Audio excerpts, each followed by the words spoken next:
Hello everyone, today we'll talk about the problem 3 consecutive odds. This is an easy problem. We're given an integer array and we have to say if there are 3 consecutive numbers that are all odd. So since this is an easy problem, I'll showcase some basic tricks that you can use when you write in Python. So the most basic solution would be to go through all the possible triples of numbers. So since a triple can be defined, let's say, by its first element, and go through all the first elements, or go through all the middle elements, and check if all those 3 elements are odd. So how do we check if the 3 elements centered at position I are odd? Well, we can just AND them together bitwise. And now see if that bitwise AND also has a 1 on the least significant bit. Because an odd number has a 1 on its least significant bit. And of course, since bitwise AND is commutative, then we can write, for instance, 1 and these are the 3 values that we're looking at. And of course, in Python we can easily get nested functions, so we can define a function within a function, so that's what we do here. And now we want to see if for any possible position this function returns true. So we write any, so any of whatever is inside will say if there is at least one true value of what's inside.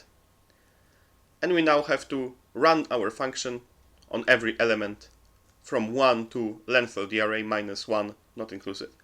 So just create this range. So we take this range of all the possible positions, we run OK on all of them, and then we return if any of those were true. So this is kind of a functional way of writing this. And if the question was not about 3 consecutive odds but some other number, then to make this part more general, we might write something like this. So use a slice and slice the list. So take from I minus first to I plus 2, not inclusive. And now we want to run bitwise AND on all of those elements, so we can use this AND with a floor after it, which is from the operators module. Use the function reduce, and now so we reduce this array, this slice of the array, using bitwise AND to a single value. We end that with a 1, the rest is the same. However, if our length of the slice would have to be bigger than 3, then this would be quadratic.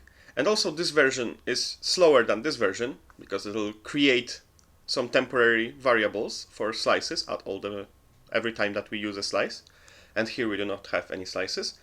And of course, if it wasn't 3, but it was something else, then there is another solution that doesn't look at possible triples, or in this case, if it wasn't 3, then some other blocks of numbers, but instead looks at all the even numbers. Because what does it mean to have 3 consecutive odd numbers?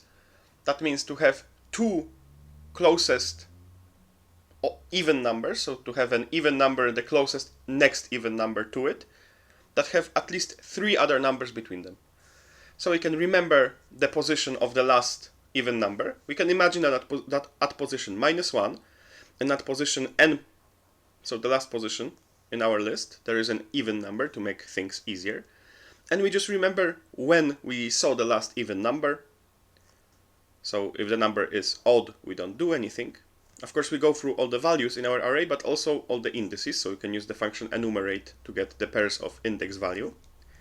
And otherwise, it is even. So we look when the previous even value was, and if it was far enough, then we return true. And of course, we remember that now the previous even value was at current position. We have to make that check also afterwards, because our consecutive odds may be at the end of the array. And if we didn't do the check here, then we might have missed them. Otherwise, there are no 3 consecutive odds.